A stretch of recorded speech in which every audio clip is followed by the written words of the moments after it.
She walked into school that morning with a smile, a stack of math worksheets, and a heart full of hope. Her name was Colleen Ritzer, just 24 years old, and already the kind of teacher every student remembered. Kind, passionate, beloved. By nightfall, she was missing, and one of her own students was missing too. What happened inside the walls of Danvers High School that afternoon would unearth a nightmare so dark it shook an entire community to its core and left a permanent scar on the soul of the nation. This is a tragic and deeply disturbing story of Colleen Ritzer. Welcome to Vic's True Crime Stories, where we unravel real-life mysteries with respect, depth, and truth. Colleen Ritzer was the kind of person who made the world feel brighter just by being in it. From the time she was a little girl, she had a warmth about her, a kindness that drew people to her. She grew up surrounded by love, her family close, her friendships deep, and she had a dream, one so clear, so certain that it shaped her entire life. She wanted to be a teacher. Not just any teacher, but the kind who made students feel seen, understood, even when the subject was as daunting as math. By 24, she had already made that dream come true. At Danvers High School in Massachusetts, she wasn't just an educator. She was a light. Students who struggled suddenly found themselves believing they could understand equations, simply because Miss Ritzer never gave up on them. She stayed late, offered extra help, and smiled even on the hardest days. To her, teaching wasn't just a job. It was a calling. October 22nd, 2013, began like any other Tuesday. Colleen woke up, prepared her lessons, and headed to school, ready for another day of guiding her students. She had no reason to think this day would be different. No warning. No sign of what was coming. As the final bell rang, a few students lingered behind. Some for help, others just to chat. But one stayed longer than the rest. A quiet boy, 14 years old, relatively new to the school. His name was Philip Chisholm. On the surface, he seemed like any other teenager, reserved, average in his studies, a member of the soccer team. Nothing about him stood out as alarming. Nothing to suggest what he was about to do. Colleen, ever patient, ever kind, stayed behind as she always did, ready to offer him the same support she gave every student. But this time, something was different. This time, when the classroom emptied and the halls grew quiet, something terrible was about to happen. Because when the school day ended, two people would vanish without a trace, and only one of them would ever come back.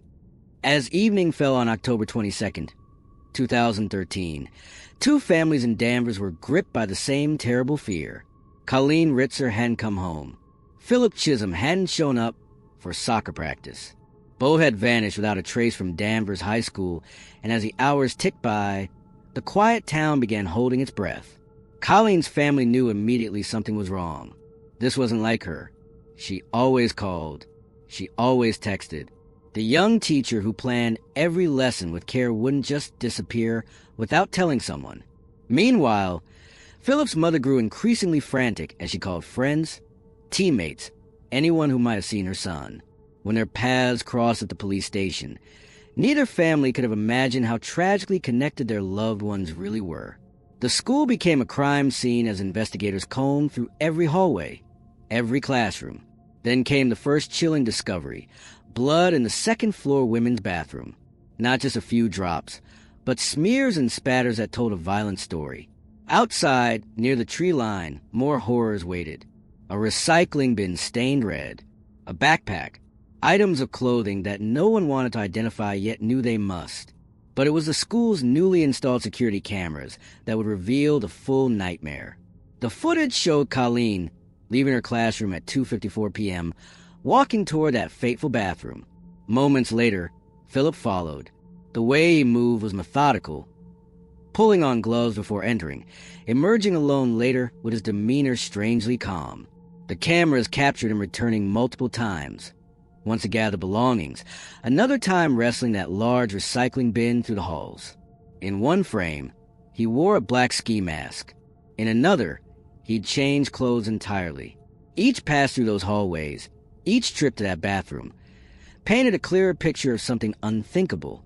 The quiet boy from the soccer team had become someone else entirely in those hours.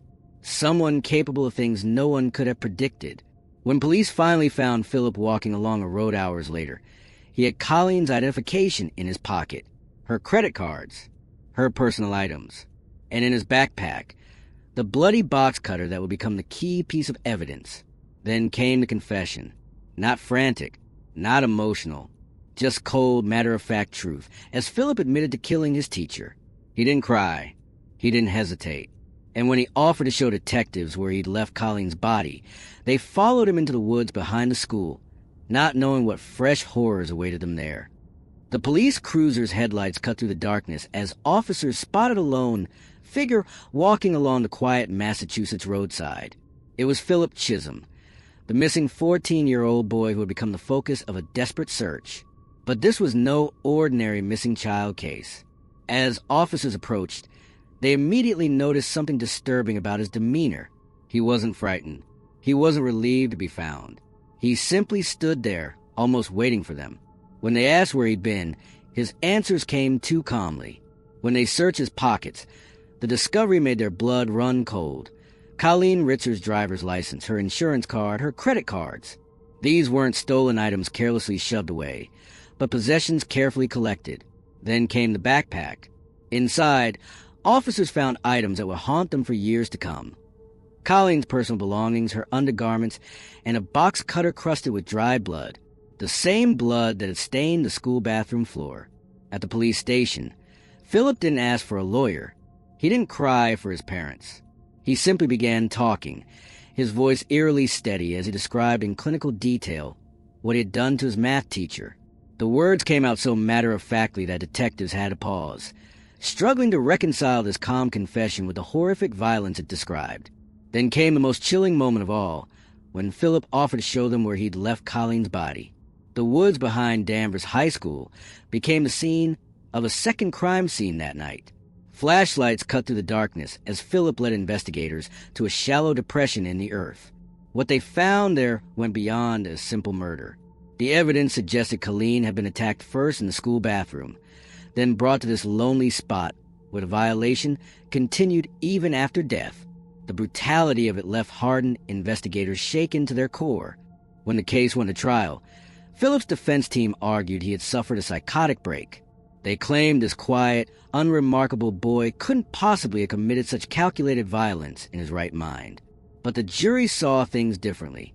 The gloves brought from home, the change of clothes, the way he'd returned to the scene multiple times. These weren't the actions of someone in the grip of sudden insanity, but of someone who had planned his crime carefully. The verdict came down hard, guilty of first-degree murder. The sentence: life in prison with the possibility of parole after 40 years. For Colleen's family, it was a small measure of justice, but no amount of prison time could bring back the vibrant young teacher who had touched so many lives. As the courtroom emptied that day, one question hung heavy in the air. How could a 14-year-old boy commit such unspeakable acts and show not a flicker of remorse? The answer, it seemed, was as dark and unfathomable as the crime itself. The town of Danvers gathered in stunned silence as over 1,000 people filled the church for Colleen Ritzer's funeral. Students, teachers, friends, and strangers stood shoulder to shoulder, their faces streaked with tears, their hands clutching tissues in each other. The loss was unbearable, not just because of how Colleen had died, but because of how brightly she had lived. The young woman who had once stood at the front of a classroom, patiently explaining math problems with a smile, was now gone, her future stolen in the most brutal way imaginable. In the weeks and months that followed, the questions only grew louder. Why had Philip Chisholm done this? Was it a sudden, uncontrollable rage? A psychotic break? Or something far more disturbing? A plan, carefully thought out and executed? The evidence pointed to the latter. He had brought gloves, a change of clothes, a box cutter. He had returned to the scene multiple times, methodically covering his tracks. This wasn't the work of someone who had lost control. It was the work of someone who knew exactly what he was doing.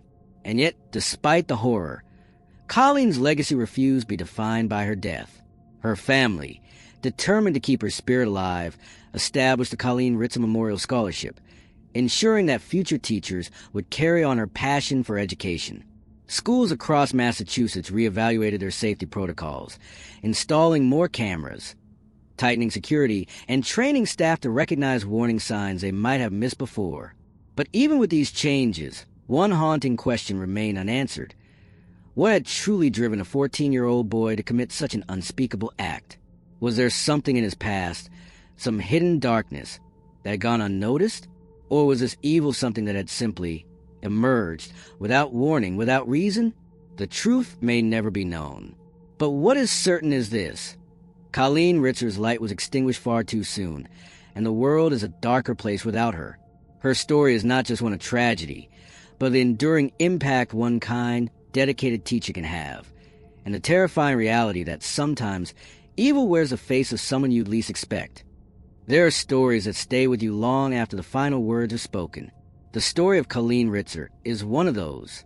A young woman full of promise, a teacher who dedicated herself to helping others, whose life was taken in a way so cruel it defies understanding.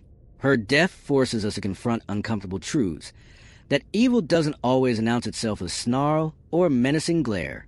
Sometimes it sits quietly in the back of a classroom, unnoticed until it's too late. Colleen's memory lives on in the students she inspired, in the scholarship that bears her name, in the lessons she left behind, not just about math, but about kindness, patience, and the difference one person can make. But her story is also a warning, a reminder that we can never truly know what lies beneath the surface of another person, no matter how ordinary they may seem. If this case has affected you, if Colleen's story has made you pause, made you hold your loved ones a little tighter, then let us know in the comments below. Share your thoughts, your reflections, because stories like these are meant to be discussed, to be remembered. And if you want to join us as we examine other true crime cases, always with respect for the victims, always with care, then don't forget to like this video, subscribe to the channel, and hit that notification bell so you never miss an update. Life is fragile. It can change in an instant. So tonight, before you close your eyes, take a moment. Tell someone you love them. Cherish the ordinary moments, because they're the ones that matter most. And remember Colleen Ritzer, not just for how she died, but for how she lived. This has been Vic's True Crime Stories. Thank you for listening. Stay safe, stay aware, and above all, keep the light shining against the darkness. Good night.